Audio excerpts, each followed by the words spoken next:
A fraqueza do rebanho e a fortaleza do pastor.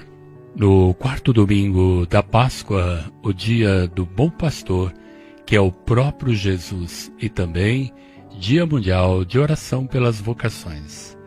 A liturgia nos apresenta na primeira leitura uma passagem dos Atos dos Apóstolos, um discurso catequético sobre a atitude correta para que se acolha a proposta de salvação que Deus nos faz por meio de Jesus Cristo. Professar a fé em Cristo, bom pastor, requer conversão para que se viva o batismo com vida nova, adesão, seguimento, acolhida do Espírito Santo para deixar recriar, vivificar e se transformar por esta presença divina em nós. A conversão, metanoia, é consequência de ter sentido pontadas no coração, a aflição e o remorso por ter feito algo contrário à justiça. A metanoia implica na atitude que conduz ao arrependimento. É o primeiro passo para a mudança de vida. Significa a mudança radical da mente, dos comportamentos, dos valores, de forma que o coração do crente se volte de novo para Deus. Por isso, dirige a pergunta a Pedro e aos outros apóstolos: o que havemos de fazer, irmãos? Ao que Pedro responde: convertei-vos e cada um de vós seja batizado em nome de Jesus Cristo para o perdão dos vossos pecados, e vós recebereis o dom do Espírito Santo. Atos dos Apóstolos, capítulo 2, versículo 38.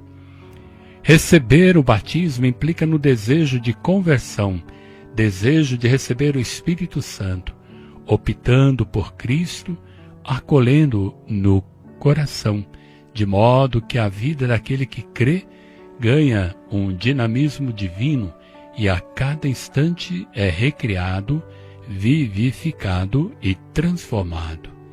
Deus, que deseja nossa mudança, acredita no bom propósito de nossa conversão.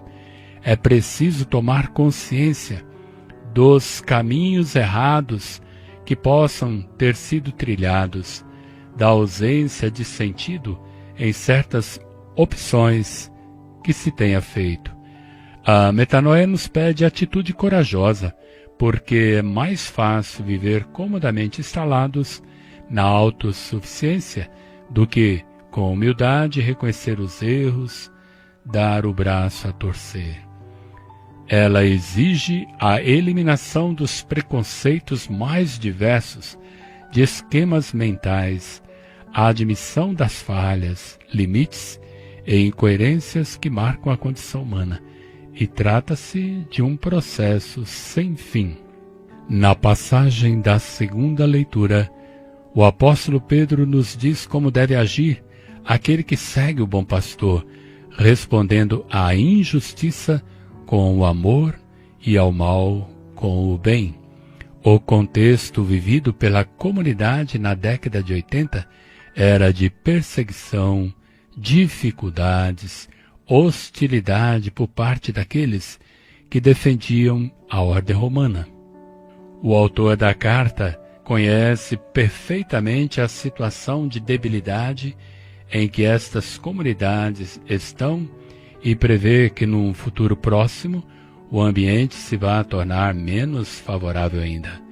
Recorda, pois, aos destinatários da carta o exemplo de Cristo que sofreu e morreu antes de chegar à ressurreição. É um convite à esperança, apesar dos sofrimentos que tem de suportar. Os crentes estão destinados a triunfar com Cristo, por isso devem viver com alegria e coragem o seu compromisso batismal. Jesus é o modelo para os que creem. Conduz e guarda todos aqueles que nele confiam. O cristão segue e testemunha a fidelidade a este Jesus que sofreu sem culpa e que suportou os sofrimentos com amor, rejeitando absolutamente o recurso da violência com total mansidão, porque tão somente o amor gera a vida nova e transforma o mundo. Ele sofreu sem ter feito mal nenhum, maltratado pelos inimigos, não respondeu com agressão e vingança. Pelo dom da sua vida, eliminou o pecado que afastava os homens de Deus e uns dos outros. Por isso, ele é o pastor que conduz e guarda aqueles que creem. A passagem do Evangelho de João nos diz que Jesus é o bom pastor que conduz a humanidade às pastagens verdejantes e às fontes cristalinas de onde brota a vida em plenitude. A imagem do bom pastor nos remete ao livro do profeta Ezequiel, capítulo 34. É a mensagem catequética de que a promessa de Deus se cumpriu em Jesus Cristo, o bom pastor, esperado e prometido por Deus, agora presente no meio da humanidade. Esta presença é recusada pelas autoridades de seu tempo, como vemos no capítulo 9, quando Jesus cura o cego de nascença. As autoridades religiosas não somente preferiram continuar nas trevas da autossuficiência, como também impediram o povo que lhes foi confiado de descobrir a luz libertadora que Jesus tinha para oferecer. Jesus não usa meias palavras. Os dirigentes judeus são ladrões e bandidos que se servem das suas prerrogativas para explorar o povo, ladrões, e usam violência para manter sob a sua escravidão, bandidos. Aproximam-se do povo de Deus de forma abusiva e ilegítima, porque Deus não lhes confiou essa missão. Não entram pela porta. Foram eles que a usurparam. O seu objetivo não é o bem das ovelhas, mas o seu próprio interesse. Diferentemente, Jesus estabelece com as pessoas uma relação pessoal de amor e proximidade. Suas ovelhas reconhecem a sua voz e o seguem, porque encontram segurança, liberdade e vida definitiva. Jesus não somente caminha diante das ovelhas, mas se fez o próprio caminho.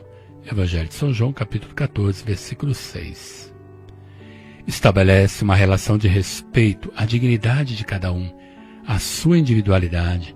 Relaciona-se de forma humana, tolerante, amorosa, e que também deve ser vivida pelo seu rebanho no cumprimento do mandamento do amor a Deus e ao próximo, de tal modo que se possa dizer tal Cristo, tal pastor, numa coerência entre o crer, pregar e viver.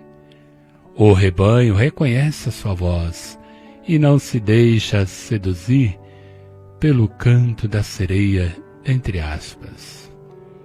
Jesus também diz que ele é a porta, e quem por ela entrar será salvo.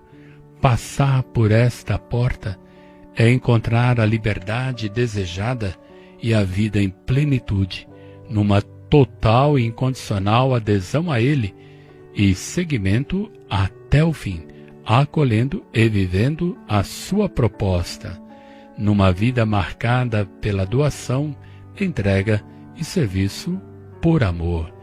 Ao celebrarmos o dia do Bom Pastor, renovemos a alegria de pertencermos ao rebanho do Senhor, com maior solicitude e fidelidade à sua voz, para que nos empenhemos no caminho da santidade a serviço do mundo e na Igreja.